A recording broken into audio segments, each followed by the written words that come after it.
Қалай хабарыңа? Әже, короче, үйде отырған, іші пысып отырған кемпірлерге арналған күшті жұмыс бар екен.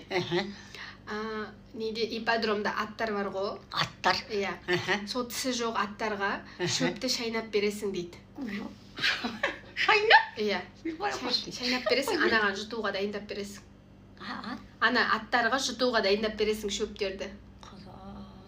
Айына 100 000 теңге төлейді дейді, әже жасайсың ба? Оны қалай неге не саққа шайнай?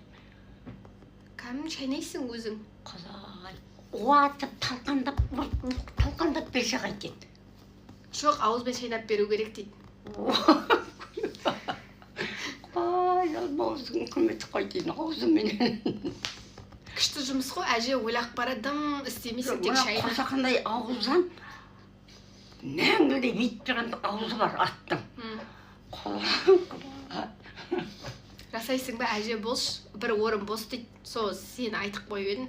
Үйде әжем бар, ішіп пысып жатыр, как раз соған күшті жұмыс екен деп. Енді айтып үйде ертең барғандар бар ғой. Аузында тіс жоқ болса да қалсаң, мен қолымменен уатып атпайын, уатып шыт қалып. Тіс жоқ қойын ана. Сосын көрсің. Ай, әже, бала сияқтысың, Енді соған сені отырсың ба? енді тұрмын. Ей, жаным-ау. Ләззатқа сенем. Сие берсін, бекетін ұстапыны ғой.